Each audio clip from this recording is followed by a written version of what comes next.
And this one is a cracker of a game as well. Munster champions Castlehaven are going up against Connacht champions St. Brigid's. And the one thing that I would say about this game is it's a battle of a team. Sorry, it's a battle between two teams that have already achieved far more than most people would have predicted that they would at the beginning of the year.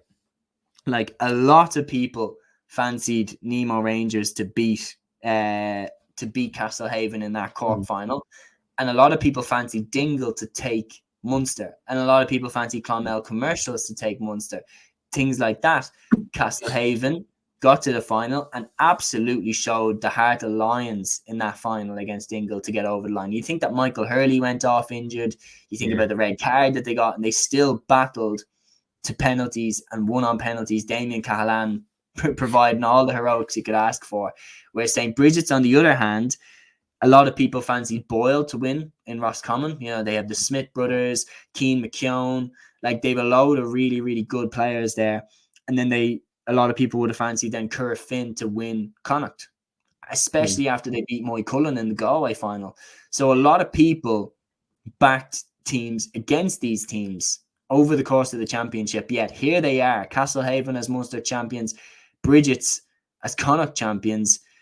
Who's more confident going into this one? I mean, they both be backing themselves to make the final from here. Yeah, they will. I suppose you kind of mentioned already, if Castlehaven, this is probably where Matthew would be the ideal man to have here. This one, talking about his beloved Cork teams, but I think it was probably nearly more impressive the way they got through Cork. It's probably as impressive or more impressive because along the way in Cork they had to beat, I can't remember all the teams, but Ballincollig and Finbars were two they had to beat, who I thought Finbars would have been, a team that would have been fancied. The Dingle game was mental. Dingle should have won that in normal time, should have won it in extra time, and didn't. Should have won on penalties as well. Thomas Sullivan had that penalty to win it.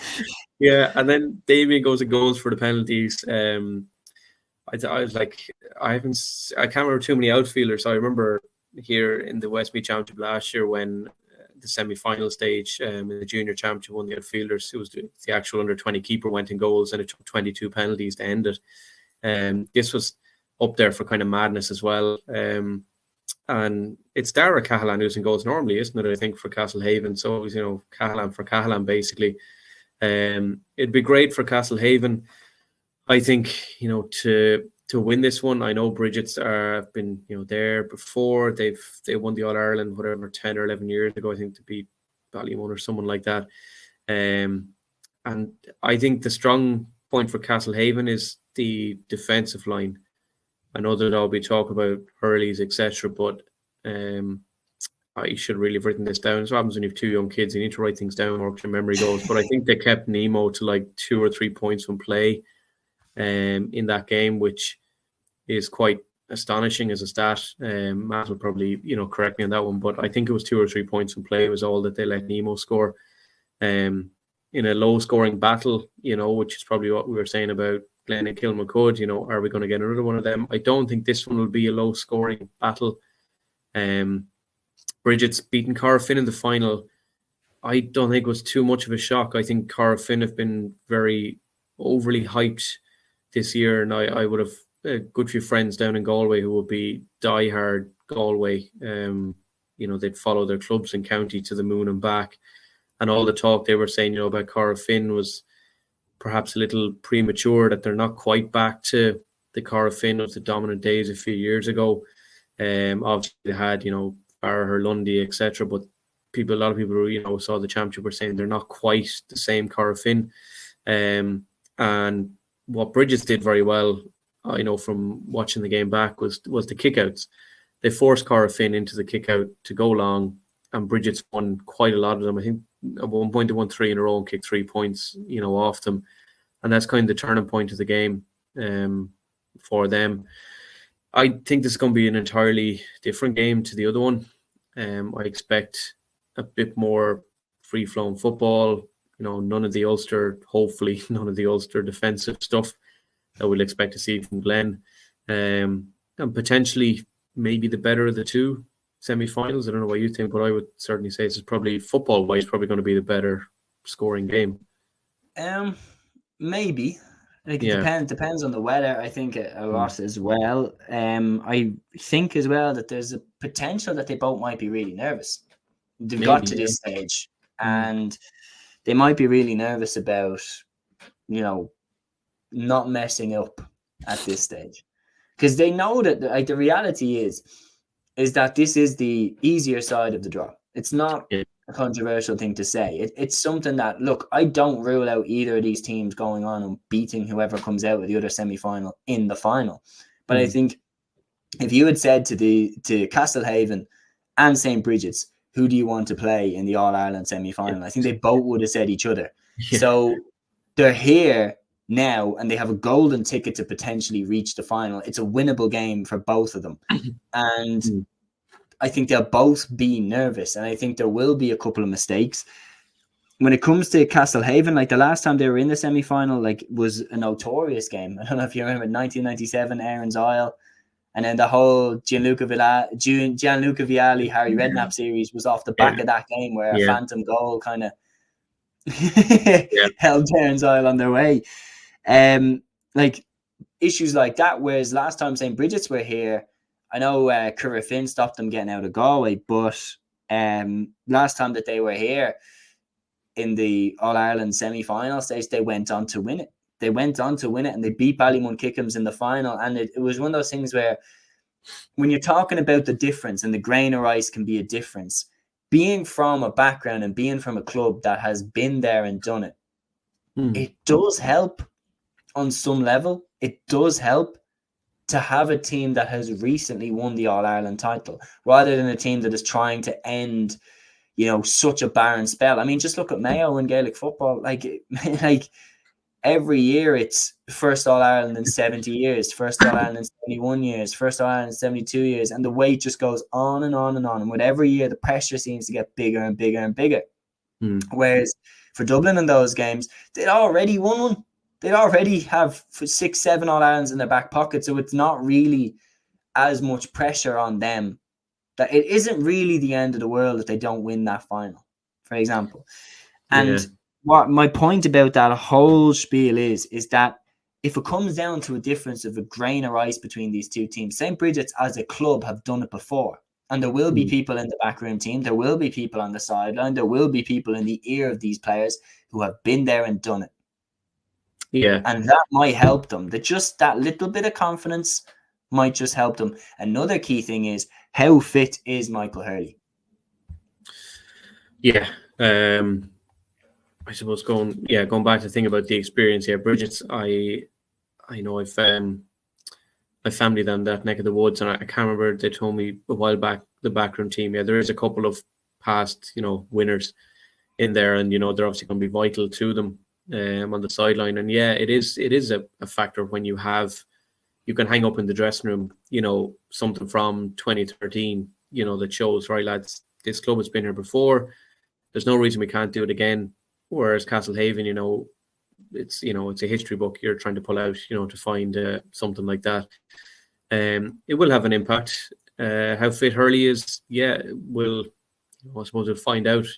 Chances are I haven't seen, teams or anything, but I'm sure be named in the team, and, will he be there? Will he be not? I would say I don't know fitness wise what he is. I haven't heard anything really. Matthew will probably be the one he'll probably tell you an exact percentage of how fit he is at this stage. But it's going to be an important one for them. And then for Brigid's, how well Brian Stack plays can have a huge influence on the game. He was immense against Cork Finn, to the point that I think it went to his head near the end, where he started bulldozing his way up forward. I think he kicked a point. Somebody set up a point anyway.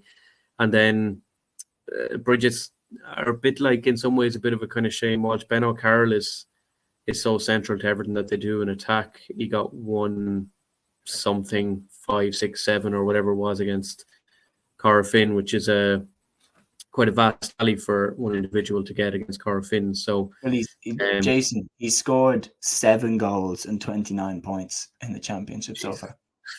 That says a Next lot. up is a guy, Bobby Nugent, with 122, Kieran Sugu with 310. That's their top Yeah. 3 scorers, and they are comfortably far ahead. They have Shane Kinnan and Eddie Nolan at midfield, Connor Hand, they've Ronan Stack, they've Brian Stack, Robbie Dolan. They have a lot of Roscommon experience in there.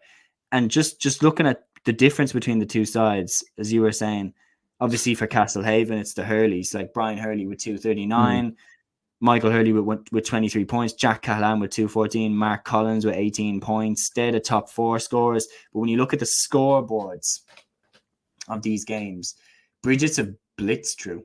Yeah. Brigid's have blitzed through. Castlehaven beat Drew at Carberry Rangers 11 each. Then they beat Valley Rovers 112-9, beat Clonakilty by 2 points, beat Ballincollig by 3 points, beat Finbars by 2 points, beat Nemo Rangers by 2 points, beat Cratloe after extra time in a game where neither of them looked impressive, to be honest. Beat Rathgormack by 9 points after a very dodgy start, and beat Dingle on penalties. They have battled through, and I give them the world of credit for that, because they've showed their fighting spirit. Whereas you look at BRIGIDS, on the other hand, they beat Porrick Pierces in the first game, who are 2021 Connacht champions. Then they beat Dominic's 119 to 4 points. They beat Glavy's 111 to 6. They beat North Roscommon 715 to 7 points. They beat Roscommon Gales 415 to 12 points, and they beat Boyle then in the Roscommon final by a point. As I mentioned, Boyle with the Smiths in their team. In the Connacht Championship, they beat Coolera 13 points to 1-3. They then beat Mohill 1-7 to 8, and they beat Currafin 113 to 2-5 in the final.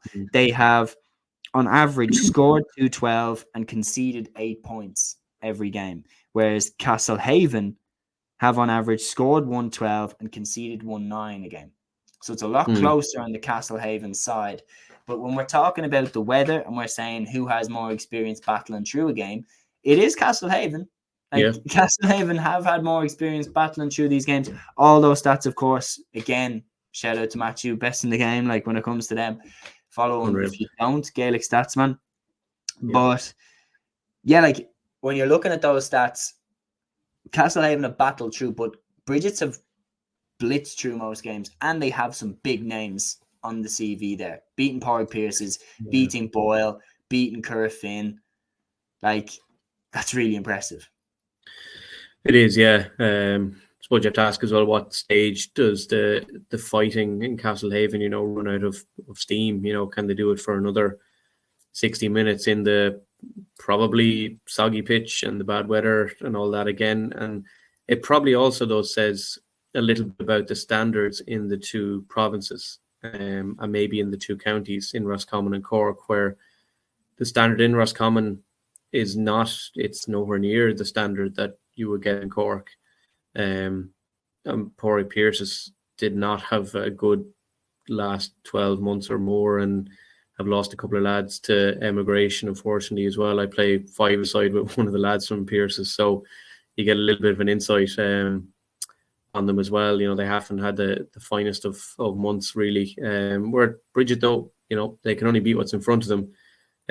Although beating North Roscommon and scoring 7-15 is probably says a lot about some of the teams that they've had to face, whereas the Castlehaven battles against Finbars and Ballincollig, etc., and then Nemo, and then the penalties, like, it's been non-stop battles. They don't know the meaning of easing through a game, and maybe that'll stand in good stead to them, or maybe the energy burnout will kick in at some point. The nerves that you mentioned as well, probably might be a thing. I would hope that both teams would just go for it as if it was their All-Ireland final, and just go hell for leather and just try and outscore the other. And hopefully we won't end up with a defensive thing. But if Brian Stack continues the way he did for BRIGIDS, and marauding forward, it's going to be be good defence, but at the same time good attack play as well. And Ben O'Carroll, I didn't know that he'd scored that much. I knew it was a lot, but Jesus, that's now North Roscommon, he probably 7-15. He probably kicked a lot of it in that. But I hope we get a good game. I hope, as you said, the nerves thing, I hope it's not an impact on the game. And BRIGIDS will hang that thing from 2013 in the dressing room and say, right, lads, this is what you're aiming for. You need to get back to to this and bring Roscommon football back up to the top level as well. And Castlehaven, is it unfair on them to say that they've overachieved already in where they are? Getting out of Cork was a ridiculous achievement. Getting out of Munster against all the odds and all the penalties and everything, have they already won their All-Ireland final in many ways? Is this just a massive bonus? And do they approach it as such and just go for it, or do they try and get one extra bonus game out of it in an All-Ireland final? It's hard to know. I think this is their All-Ireland final.